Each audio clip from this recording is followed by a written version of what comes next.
Hello everybody, today back to another video. Alright guys, today's video is going to be about a match that I wish the player I will talk about never had 2 match points. Literally speaking, 2 championship points. And the player I'm talking about is of course Roger Federer from that 2019 Wimbledon final against Novak Djokovic, where back then of course I was super happy that he had those 2 championship points. I was happy for 3-4 minutes, and then after he blew those 2 championship points, and now fast forward 5 years from that match, because it was 5 years ago that match played. I really wish Roger Federer never had those 2 championship points. And you know why? Because I am seeing and reading a lot of comments in different social medias where people are still talking about that match, and of course mostly the Roger Federer fans that are heartbroken over that defeat that Federer had against Novak Djokovic. And of course I get that defeat is of course Roger Federer's biggest heartbreaking defeat in his career. That would have been if Federer would have won that match, that would have been the pinnacle of his career, really. That would have been the cherry on the cake, like you say. It would be like a fairy tale story of a career that Federer would have ended with. Not that Federer has not had a tremendous career. Of course he has had a tremendous career, but that defeat that Federer had against Djokovic, it still hurts the majority of Federer fans, if not all of the Federer fans, including me. Does that defeat that Federer had against Djokovic still hurt? Yes, it does, baby. It hurts. If Federer would have won that match, it would have been a dream scenario. Federer would have been the oldest Grand Slam single winner with 37 years old and 11 months. He would have won his 21st Grand Slam title and his last in his career. He would have defeated Djokovic and Nadal for the first time ever in a back-to-back matches in a Grand Slam event, something Federer never managed to do in his entire career. Defeat both of his 2 chief rivals back-to-back in a Grand Slam event and go then win the title. Something his 2 chief rivals, Nadal and Djokovic, has done. Nadal 3 times, 2006, 2007, 2008 at French Open. Of course, all of those 3 occasions he did that at French Open, defeating his 2 chief rivals, Federer and Djokovic, on the way. And now Djokovic has done it once in 2011 US Open. Defeated Federer in the semi-final and defeated Nadal in the final. Federer, unfortunately, never did that. He was 1 point away doing that in that Wimbledon final 2019, but we all know he didn't convert in one of his 2 in those 2 championship points that he had in his own serve. So it is that hurts so much the Roger Federer fans, and it is that makes them still talk about that final and still be devastated about that final. And I was also devastated, and I'm still that until this day. I really wish Federer won that match, and you know that who's seen the video after that final 5 years ago, I was completely heartbroken. I was completely devastated, but the life must go on. It is not like a person died. It was, in the end of the day, a tennis match, for God's sakes. It is not like somebody died. If I compare that final loss from Federer, that heartbroken one against Djokovic, and compare that with my loss of my mother, who my mother passed away 3 years ago, of course my love of my life, which is my mother, that is much more heartbreaking thing for me than the Federer loss against Djokovic. I cannot even compare. I was not crying like a baby when Djokovic lost against Djokovic. When Federer lost against Djokovic, I was not crying like a baby, even though it was not. I almost had some tears, but I never cried. But when my mother passed away, I was crying like a baby. I still do sometimes. I cannot compare these two things, you know. You have lost somebody near, close in your life. You can probably relate with my feelings and my how I feel. So it is not the same thing. But when it comes to sports, that defeat that Federer got against Djokovic, definitely the biggest defeat and the biggest disappointment and the biggest devastating thing, without any shadow of doubt, that I have been in my life when it comes to sports. So, and especially when you think about that, Federer was the better player statistically in every single part of the game. He was doing more aces than Djokovic. I believe Federer did 25 aces, Djokovic did 10 aces. He was doing less double faults than Djokovic. Federer did 6 double faults. Djokovic did 9 double faults. He was landing more first serve than Djokovic. Federer landed 63% first serve, Djokovic landed 62% first serve. He was winning more points when his first serve. Federer won 79% when his first serve. Djokovic won 74% when his first serve. He was winning more points when his second serve. Federer won 51% when his first serve. Djokovic won 47% behind his second serve. He broke serve more than Djokovic. Federer broke serve 7 times. Djokovic broke serve 3 times.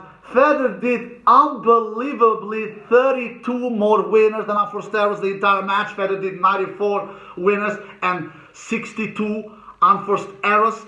Djokovic did 54 winners and 52 unforced errors. So Djokovic did only 2 more winners than unforced errors. Even on the return department, Federer, even there, were better than Djokovic. I think that Djokovic is usually much better than Federer because Djokovic is the greatest serve return of all time. On the first serve return points won, Federer won 26%, Djokovic won 21%. Of the second serve return points won, Federer won 42%, Djokovic won 41%. So even in that department, Federer was better. Federer was better on the net, which is not a surprise. Federer was 78% successful at the net. Djokovic was 63% successful at the net. So Federer won more games, of course. Federer, just every part of the statistic, Federer was better. And not to forget, Federer won more points than Djokovic. When it comes to all points counting, Federer won 218 points the entire match. Djokovic won 204 points the entire match. So Federer won 14 more points than Novak Djokovic the entire match. So you name it, baby. You have it all here. Federer was, literally speaking, better than Novak Djokovic in every single statistic of the match. In every single statistic. Besides one. In the clutch statistic. It was 3 tiebreaks played. Federer lost all of those 3 tiebreaks. Djokovic out-clutched Roger Federer. If Federer has won only 1 tiebreak, he would have won the match. But in all those 3 tiebreaks that they played in that match, Djokovic was 3-0 in tiebreaks.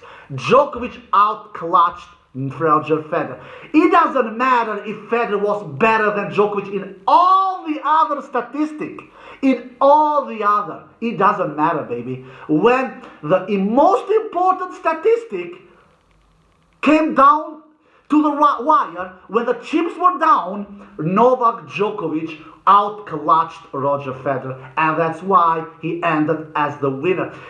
But what hurts so most for Federer fans, and I can completely understand that, is because of those 2 championship points.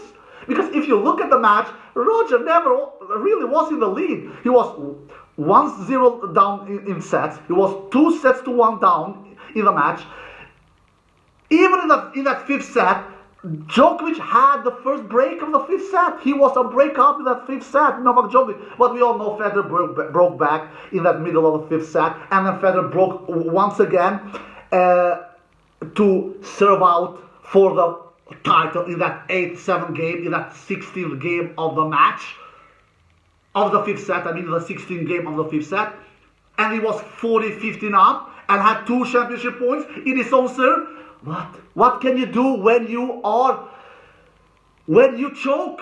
Because according to me, that 16th game of the fifth set, Federer choked that away. That first championship point Federer had, he should not take that with his forehand. That was a backhand shot, but Federer is so afraid in missing his backhand, so he goes around and tries to hit the forehand, which that shot was never there to hit with the forehand, but he does it anyway, and he doesn't do it. He doesn't have the greatest balance, and he does an unforced error. The second championship point, Federer is so afraid to miss the first serve. He doesn't want to hit a second serve again like he did in that first championship point. So he makes sure to hit the first serve in the service game, but he doesn't care about the spot. He was not going for the tee in that second set on the second championship point like he did in the first, which he almost made it, almost with some inches he almost made it. So what does he do in the second championship point? He just makes sure to make the first serve. So he will not be able. So he doesn't want to hit the second serve. But the spot is a disaster on Novak's strike zone, and Novak doesn't have troubles in returning that first serve of Federer in the second set. In the second championship point, and then Federer does a horrible approach against one of the greatest passing shot player of all time. Djokovic and Nadal is the 2 best players of all time in hitting passing shots, and of course Djokovic, he did that forehand passing shot, and then when the match went 40 all, I knew Federer is toast. Federer will never win this match. Federer will never have a better opportunity to win his 21st Grand Slam title. And of course, I was right. So after that is history. So what hurts so most for Federer fans and me, of course, it is that he had those 2 championship points in his own serve. It would have been better for the fans if Federer would have lost that 5th set when Djokovic was a break up in that 5th set first.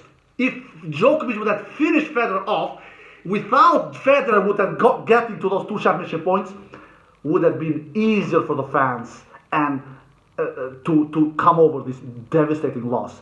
Like Djokovic did against Federer in that 2014 Wimbledon final. Nobody's talking about that 2014 Wimbledon final.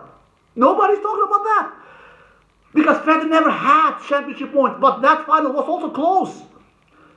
I believe Djokovic won that 5th set in that 2014 Wimbledon final, 6-4 the 5th, if I'm not mistaken. So, but Federer never had those championship points, which was the case in that 2019 Wimbledon final. And of course, of all the statistics that I just mentioned, which Federer was the better player. But Federer was not the better player when it counted the most. In tie breaks, Federer was outclassed. So, in the end of the day, Djokovic outclassed Federer, and who wins tennis matches? Not the player who wins the first point, not the player who wins the first set or second set, because you can be 2 sets to love up in Grand Slam matches and still lose.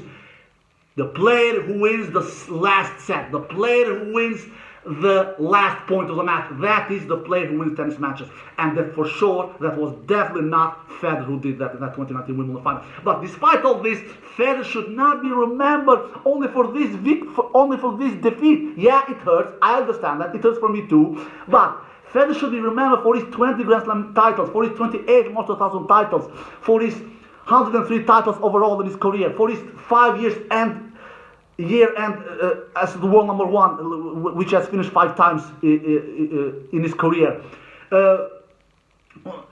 for his 310 weeks as world number 1. Federer should be remembered for this, for his 31 Grand Slam finals in his career. And I've of course forgotten something, but I mentioned just some big ones. For his 6 ATP Tour Finals title that he has won in season finale. This is what Federer should be remembered for, and not for this final loss, his most heartbreaking loss in his career in the 2019 Wimbledon final. He should not be remembered for only this, which I get the feeling that it is this he's only getting remembered for. Yeah, this has ruined his legacy a little. It has, to be quite honest. But he should not be remembered only for this. He should be remembered for all the other great things he has done in his career, Roger Federer. Alright guys, I hope you enjoyed the video. If you did, give it a thumbs up, subscribe, see you next time. Peace.